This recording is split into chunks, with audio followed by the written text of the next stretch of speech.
사도신경으로 신앙 고백하시겠습니다. 전능하사 천지를 만드신 하나님 아버지를 내가 믿사오며 그 외아들 우리 주 예수 그리스도를 믿사오니 이는 성령으로 잉태하사 동정녀 마리아에게 나시고 본디오 빌라도에게 고난을 받으사 십자가에 못 박혀 죽으시고 장사한 지 사흘 만에 죽은 자 가운데서 다시 살아나시며 하늘에 오르사 전능하신 하나님 우편에 앉아 계시다가 저희로서 산자와 죽은 자를 심판하러 오시리라. 성령을 믿사오며 거룩한 공회와 성도가 서로 교통하는 것과 죄를 사하여 주시는 것과 몸이 다시 사는 것과 영원히 사는 것을 믿사옵나이다. 아멘. 찬송가 218장 찬송하시겠습니다.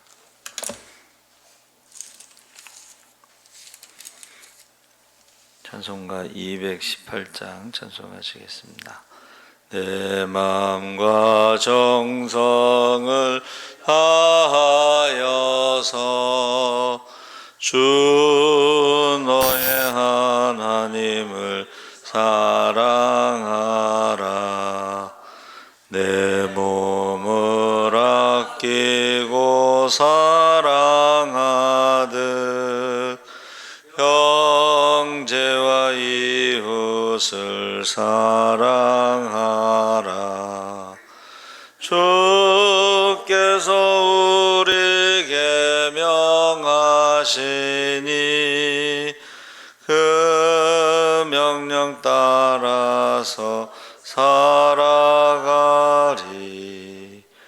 널 미워 해치는 원수라도 언제나 너그럽게 사랑하라.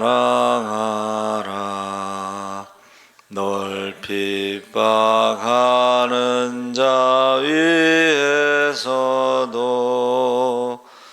진실한 마음으로 복을 빌라. 주께서 우리에게 명하시니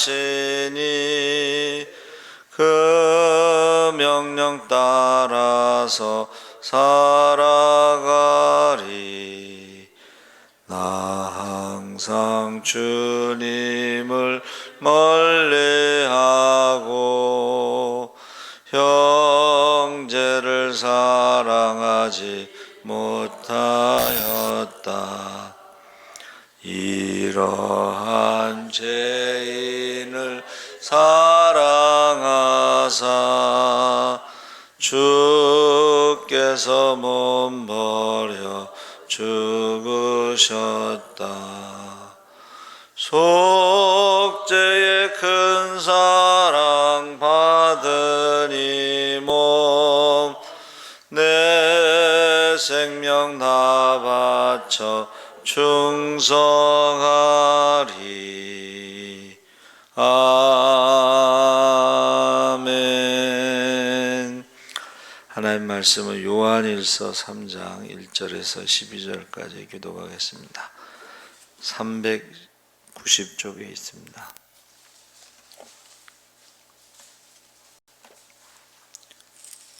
신약성경 390쪽 요한복음 3장 요한일서 3장 1절에서 12절 우리 교독을 하겠습니다. 보라, 아버지께서 어떠한 사랑을 우리에게 베푸사 하나님의 자녀라 일컬음을 받게 하셨는가.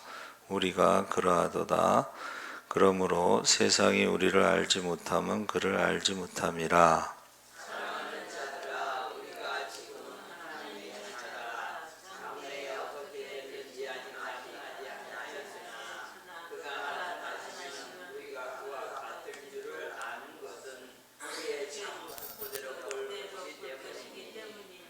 주를 향하여 이 소망을 가진 자마다 그의 깨끗하심과 같이 자기를 깨끗하게 하느니라.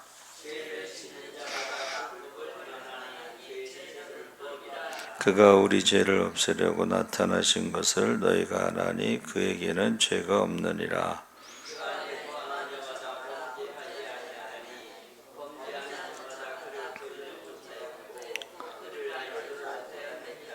자녀들아, 아무도 너희를 미혹하지 못하게 하라. 의를 행하는 자는 그의 의로우심과 같이 의롭고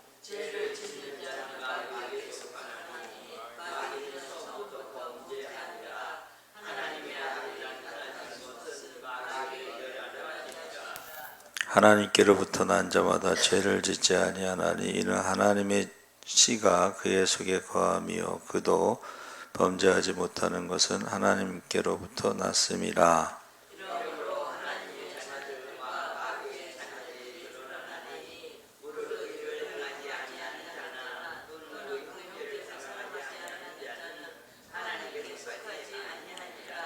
우리는 서로 사랑할지니 이는 너희가 처음부터 들은 소식이라. 가인같이 하지 말라. 그는 악한 자에게 속하여 그 아우를 죽였으니 어떤 이유로 죽였느냐? 자기의 행위는 악하고 그의 아우의 행위는 의로움이라. 아멘. 할렐루야. 네, 좋은 아침입니다. 잘 오셨습니다. 오늘 말씀의 제목을 가족이라고 했는데 왜 가족이라고 했나? 이 교회가요, 가족이라고 하는 것을 하나님 사랑, 이웃 사랑, 가족이라고 하는 것을 우리가 알았으면 좋겠다. 왜냐하면 하나님 아버지도 한 분이시죠. 그리고 중보자 되시는 성자 예수님도 한 분이시고, 그러니까 우리가 다 예수의 이름으로 기도하죠. 그리고 성령 하나님도 한 분이십니다. 그래서 다른 예수, 다른 복음, 다른 그 아들, 다른 예수를 절하는 자들은 하늘에 있는 천사라도 저주를 받는다고 그랬는데, 그 이단들은 사도신경으로 신앙 고백하지 않습니다. 그리고 예수님에 대해서 고백하지 않아요. 그러니까 지금 다른 거를 말하는 거죠. 그 사람들은. 그래서 1절에서 3절까지가 소망에 대해서 말하고 있는데, 우리 익숙함에 속아 소중한 것을 잃지 말자, 이런 말이 있습니다.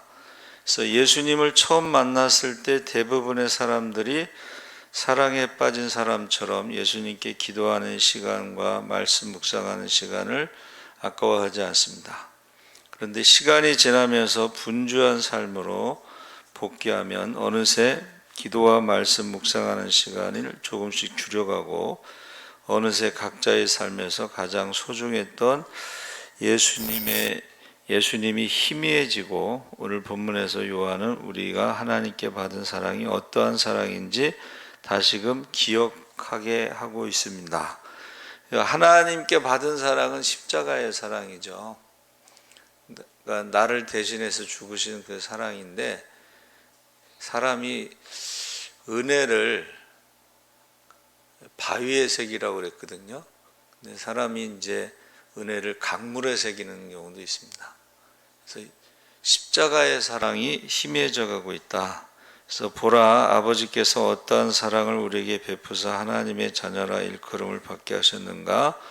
우리가 그러하도다. 그러므로 세상이 우리를 알지 못하면 그를 알지 못함이라 하고, 하나님께서 어떠한 사랑을 베풀었는지 보라고 했는데, 이 보라라는 단어는 눈으로 보는 것이 아니라 그 사랑을 깨닫고 이해하고 확신하라. 그러니까 십자가의 사랑을 우리가 확신하라 그랬습니다. 그래서 그 교회는 가족이다. 가족이라고 하는 것을 지금 말하고 싶은데, 우리 박주창 선교사님이 이제 박윤준 장로님, 이인순 권사님의 아들이죠. 근데 제가 성도들에게 말할 때는 내 아들이 선교사로 갔다고 생각하고 기도하고 선교비도 보내야 된다. 내 아들이 지금 선교사로 갔다고 그렇게 해달라고 그랬는데, 내 아들이 거기 가 있으면 기도하겠어요, 안 하겠어요? 내 아들이 거기 가 있으면 선교비 보내겠어요, 안 보내겠어요? 제가 알기로는 장로님이 선교비를 제일 많이 보내는 걸로 알고 있는데, 그래서 요한복음 3장 16절에 하나님이 세상을 이처럼 사랑하사 독생자를 주셨으니 이는 그를 믿는 자마다 멸망치 않고 영생을 얻게 하려 하심이라 해서, 우리가 아직 죄인 되었을 때에 그 아들을 십자가에 죽이시는 그것은, 대신 죽이시는 것은 이 세상의 차원의 사랑이 아니고 다른 차원의 사랑을 말하고 있습니다. 그래서 누가 다른 사람을 위해서, 죄인을 위해서 원수, 우리가 아직 원수 되었을 때에, 우리가 아직 죄인 되었을 때에, 우리가 아직 연약할 때에 원수를 위해서 자기의 사랑하는 독생자를 내어줄 수 있겠는가? 이것은 이 세상이 이해할 수 없는 사랑, 다른 차원의 사랑이라고 그랬죠. 그래서 우리가 AI, 인공지능이 아무리 발달해도 이거는 이해할 수 없는 거야. 원수를 위해서 아들을 대신 죽인다는 거 이해하겠어요? 못하죠. 그래서 하나님은 우리를 단지 피조물로만 보시는 것이 아니라 하나님의 자녀라고 지금 일컬음을 받게 해주셨는데, 이 사실을 기억하는 성도는 매일의 삶이 감격과 기쁨으로 살아갈 수 있지만, 익숙함, 늘 교회 가서 예배드리고 뭐 십자가 보고 찬송하고 뭐 기도하는 것에 그냥 익숙해져 가지고 그 십자가의 사랑과 은혜를 잊고 살아간다면 하나님의 자녀로서의 기쁨을 누리지 못하게 되는 것입니다. 그래서 하나님의 자녀가 된 성도들에게 요한이 말이 이어지는데, 사랑하는 자들아 우리가 지금 하나님의 자녀라 장래에 어떻게 될지는 아직 나타나지 아니하였으나, 재림을 말하는 거죠. 그가 나타나시면 우리가 그와 같을 줄을 아는 것은 그의 참모습 그대로 볼 것이다. 그래서 우리가 성경에선 거울로 보는 것 같이 희미하다고 그랬는데, 거울이 희미하다는 것은 청동 거울, 지금 우리가 보는 거울은 잘 보이잖아요. 그 거울이 아니라 청동 거울은 이게 잘 희미해.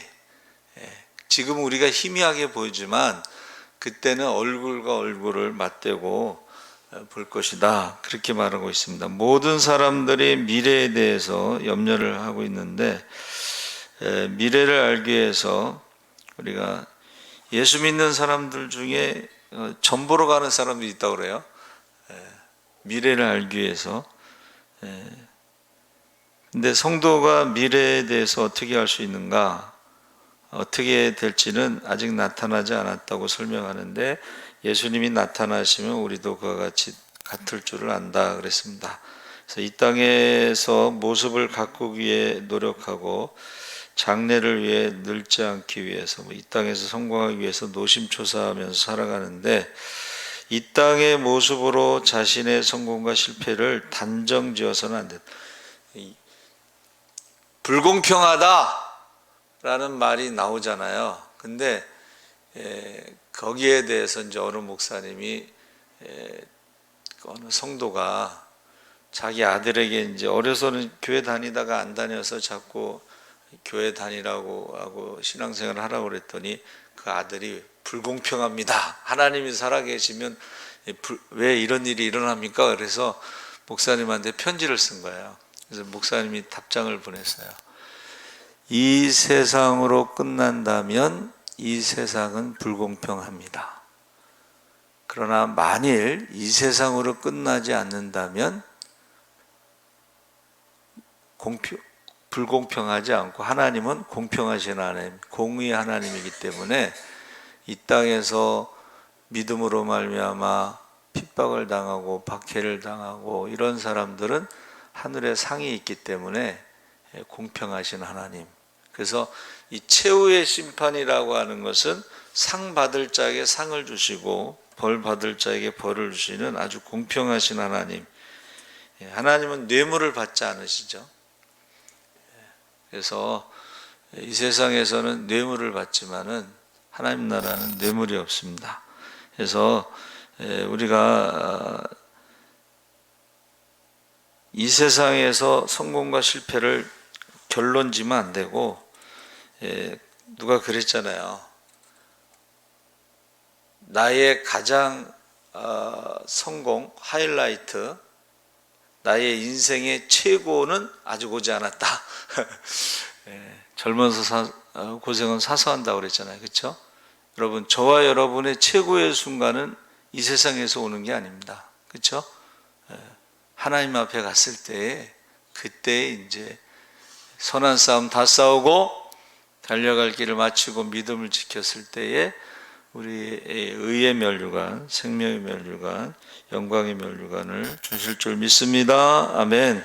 그래서 자녀는 부모를 닮아가는데, 여러분 너무 신기하죠. 자녀들이 부모를 닮아가는 게요, 외모도 그렇지만 목소리도 그렇고 행동도 그렇고 걸음걸이도 닮아가요. 그래서 닮아간다는 거예요. 그럼 우리가 하나님의 자녀라면 어떻게 살아가야 되는지, 지금 주를 향하여 이 소망을 가진 자마다 그의 깨끗하심과 같이 자기를 깨끗하게 하느니라 해서, 이스라엘 백성들이 이제 애굽에서 나와서 내가 거룩하니 너희도 거룩하라. 거룩이라는 말은 이제 구별됐다는 건데, 내가 거룩하다는 것은 우상과 다르다 이런 뜻입니다. 우상과 다르다는 것은 살아계신 하나님. 그러면 너희도 우상을 섬기는 사람들처럼 그렇게 살지 말고 살아계신 하나님 앞에서, 하나님 보고 계시고 듣고 계시고, 우상을 섬기는 사람들의 특징이 뭐냐면 이 세상에서 무엇을 먹을까 입을까 염려하면서 이 세상에서 축복을 구하는 자들이 바로 우상을 섬기는 사람들의 특징이에요. 이방인들의 특징이에요. 그러니까 너희는 이방인들처럼 중언부언하지 마라. 중언부언이 뭐라 그랬죠? 중언부언은 불안하기 때문에 우상들의 이름을 많이 부르는 거예요. 그래서 우상을 섬기는 나라는 신들이 많잖아요. 우상들이 많잖아요. 이방인들은 우상이 많습니다. 그래서 저도 어렸을 때 들어보면, 굿할 때 보면 동해 가면 동해의 신령, 황해 가면 황해의 신령 하면서 어렸을 때 들었던 기억이 있어요. 근데 우리나라는 잽이 안 돼. 뭐 인도나 뭐 이런 데 가면요, 인구가 2억인가 뭐 3억 정도 되잖아요. 근데 우상의 숫자는 더 많아. 뭐 복권을 사서 당첨되게 되는 우상도 있고 뭐 별게 다 있어. 우리는 이제 뭐 부뚜막신, 장독신 뭐 이런 게 말하는데 우리는 상대가 안 돼요. 우상이 얼마나 많은지 몰라요. 자기 인구보다 더 많습니다. 그래서 이 소망을 가졌다는 것은 이 하나님 나라에 대한 소망인데, 깨끗하다, 거룩하다. 그래서 제가 어렸을 때도 그 학생 때 이제 교회를 다니면서도 짧은 인생 깨끗하게 살다 가자. 어린 나이인데도 짧은 인생 깨끗하게 살다 가자, 그런 생각을 한 적이 있어요. 그래서 지금 4절서부터 12절에 자녀의 삶, 하나님 자녀의 삶에 대해서 하나님께 속한 사람, 마귀에게 속한 사람에 대해 설명하고 있죠. 죄를 짓는 자마다 불법을 행하나니 죄는 불법이라. 죄라는 단어는 여러분 아시죠? 표적에서 벗어났다는 건데, 우리의 삶의 방향이 하나님이 아닌 자신의 생각대로 행하는 것이 죄다 그랬어요. 그래서 사람이 보세요. 하나님이 흙으로 사람을 짓고 생기를 넣어서 생명이 됐잖아요. 그거는 죽지 않는 영원한 생명입니다. 영생. 그런데 하나님의 영이 떠나죠. 죄를 짓고 하나님의 영이 떠났을 때 사람이 생영에서 육체가 됨이라. 육체라고 하는 것은 인간의 바디가 아니에요. 몸이 아니고 하나님을 대적하는, 불순종하는 그런 것을 말하는데, 그걸 죄라고 그러는데, 그래서 사망이 우리에게 와서 120세가 됐더라 이렇게 말했죠. 그래서 예수님이 우리 죄를 없애기 위해서 이 땅에 오셨죠. 그래서 구약의 제사는 흠없는 어린 양을 드렸고, 신약에는 흠없는 어린 양 대신 예수님이 십자가에서 죽으셔서 죄 문제를 해결하셨어요. 그래서 그것을 믿는 자마다 용서함 받는 거야. 할렐루야. 그리고 죄 때문에 들어온 사망의 문제는 예수님이 사망 권세를 이기신 부활로 해결하신 거야, 십자가에서. 그래서 그것을 믿는 자, 영접하는 자, 죄사함을 받고 우리가 영생을 얻게 되는 것입니다. 그래서 그 안에 거하는 자마다 범죄하지 않는다.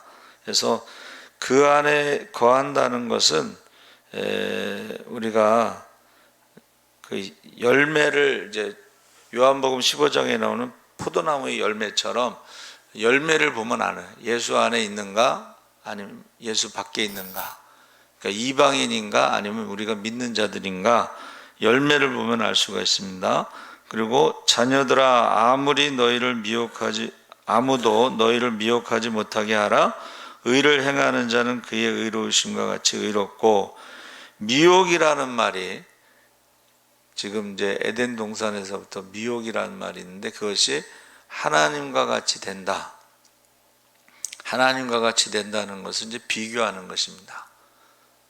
그러니까 우리가 항상 주변에 어떤 사람들이요, 부정적인 말을 하는 사람들이 있잖아요. 그러면 그 사람도 처음에는 닮아가지 않다가도 나중에는 닮아가요. 그러니까 부부가 어쩜 똑같냐 이런 말 하잖아요. 그렇죠? 가족이 똑같아요. 부부도 똑같지만 가족도 똑같아. 그러니까 우리가 미혹이라는 말은 처음에는 이제 버티다가 나중에 이렇게 넘어갈 수가 있어요. 요새 유명한 연예인들이 지금 마약으로 조사받고 있잖아요. 근데 마약의 수사의 특징이 뭐냐면 다른 사람에 대해서 이야기하면 감형을 해준대요. 혼자 하지 않는다는, 마약은 혼자 하지 않기 때문에 다른 사람에 대해서 이야기를 하면은 감형을 해주니까 줄줄줄줄줄 이게 나오는 거예요, 이제. 그래서 우리가 미혹에 넘어가지 않으려면은 어떻게 해야 돼요? 우리가 그 사람들과 가까이 하지 말아야 된다는 거야. 되게 친구 따라 강남 간다고 나쁜 친구들 만나면은 결국 나쁜 짓을 하게 돼 있어. 그래서 이제 우리 학생들이 학폭이 이제 굉장히 심각한데 혼자 하는 게 아닙니다. 근데 옆에 서 있어도 그거요, 같이 들어가요. 친구가 이제 다른 애를 때렸는데 거의 옆에 있었잖아요. 그러면 같이 들어갑니다. 공범이 돼버려요. 죄를 짓는 자는 마귀에 속한다 그랬습니다. 마귀는 처음부터 범죄함이라 하나님의 아들이 나타나신 것은 마귀의 일을 멸하려 하심이라. 그래서 예수님이 이 땅에 오신 것이 마귀의 일을 멸하는데, 마귀는 반역하고 거짓말하는 것입니다.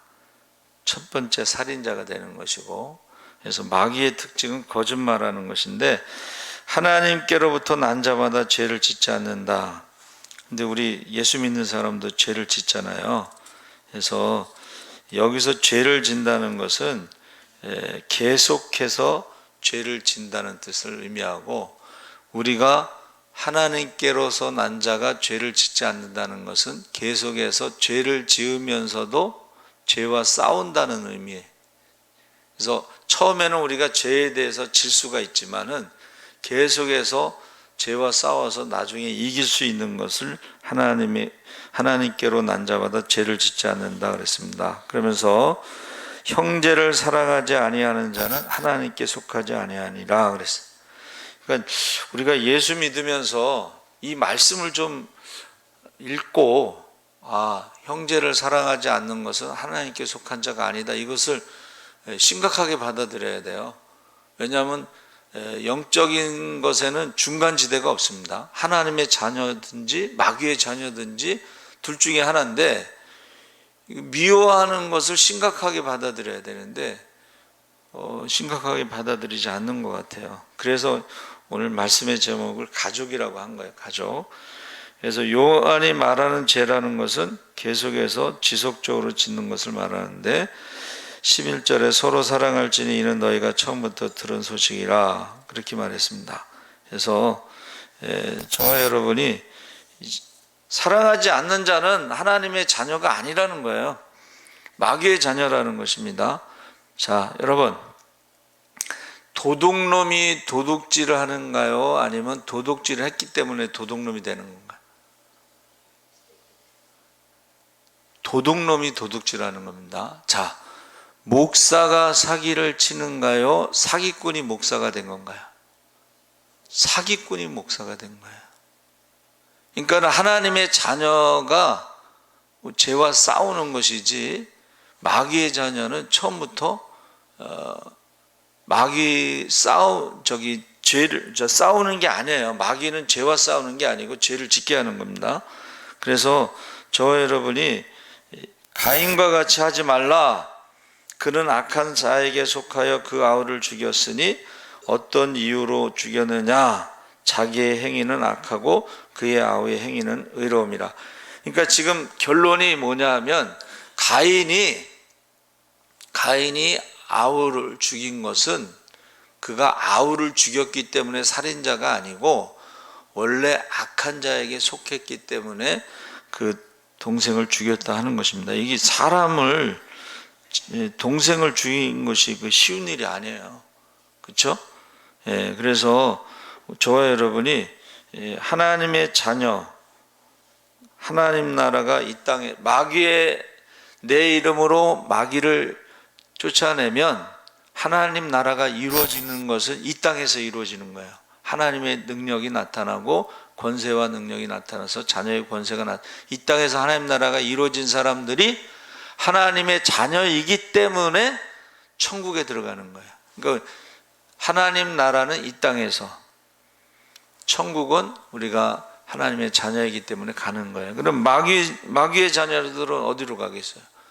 마귀와 그 자녀들을 위해서 준비된 지옥으로 가는데 그것을 둘째 사망이다, 이렇게 말하는 거죠. 그래서 이게 나눠진다는 것, 아니, 하나님의 자녀와 마귀의 자녀가 분명히 나눠지죠. 양과 염소가 나눠지죠. 그래서 어제도 이제 대신방 가서 말씀 나눈 것이, 그전에는 양들 사이에 염소를 한 마리 둬서 이 양들은요 게을러서 움직이지 않아요. 그래서 건강이 이제 안 좋은 거예요. 이게 운동량이 적으니까. 그래서 염소 한 마리가 들어가서 자꾸 들이받으면은 도망다니고 피하면서 이게 운동하기 때문에 건강해지는 거예요. 여러분, 염소가 있어야 건강해지는 거예요. 그런데 마지막 때가 되면 양보다도 염소가 더 많아. 그러면은 염소끼리 서로 싸워요. 교회가 양보다 이제 염소가 많으면 어떻게 돼요? 싸우는 거예요. 마귀의 자녀의 특징이 뭐예요? 싸우는 겁니다. 분쟁이 일어나는 거예요. 제가 그래서 귀신 들린 사람들끼리 만나잖아요. 그럼 싸워요. 염소가 많으면요 서로 싸웁니다. 근데 염소가 한 마리고 양만 있으면 어떻게 돼요? 그 염소 때문에 건강하게 되는 거예요. 그러니까 우리한테 염소가 한 마리 정도 있으면 괜찮아. 왜? 그게 기도 제목이 되거든. 그게 운동이 되거든. 그게 건강하게 되는 거예요. 염소가 없으면 어떻게 돼요? 양들이 움직이지를 않아. 게을러. 그래서 이게 운동량, 먹기는, 양은요 하루 종일 먹습니다. 근데 움직이지 않고 그러면 어떻게 해요? 병이 생기는 거예요. 기도하지 않으면 어떻게 해요? 영적으로 병이 생기는 거예요. 그래서 양이 한 마리 정도 있으면 괜찮은데 염소가 너무 많으면 자기들끼리 싸우는 것을 볼 수가 있어요. 그래서 저와 여러분이 딱 나눠진다. 지금 하나님의 자녀하고 마귀의 자녀하고 딱 나눠진다는 거예요. 목자가 양과 염소를 구분을 못하겠어요? 농사꾼이 알곡과 쭉정이를 구분 못하겠어요? 수확할 때, 추수할 때는 당연히 알곡과 쭉정이를 나눠야죠. 그렇죠? 그래서 지금은 마지막 때에 이렇게 나누는 시대다, 이제 그렇게 말합니다. 하나님의 자녀와 마귀의 자녀의 특징이, 옆 사람을 사랑하면 그게 천국이라고 그랬어요. 옆 사람을 미워하면 거기가 지옥이라고 그랬어요. 가정도 마찬가지고 교회도 마찬가지고. 그래서 나눠진다는 것을 꼭 기억하시기 바랍니다. 아멘. 살아계신 하나님 아버지 감사합니다. 우리가 하나님의 자녀라고 했습니다. 아버지도 한 분이시고 중보자도 한 분이시고 성령도 한 분이십니다. 우리가 하나님을 사랑하고 가족, 이웃을 사랑하라고 했습니다. 말과 혀로만 사랑하지 않고 행함과 진실함으로 사랑하고 우리 자녀들을 위해서, 혈통의 자녀들을 위해서, 믿음의 자녀들을 위해서 기도하게 하여 주시옵소서. 감사하며 예수님의 이름으로 기도하옵나이다. 아멘.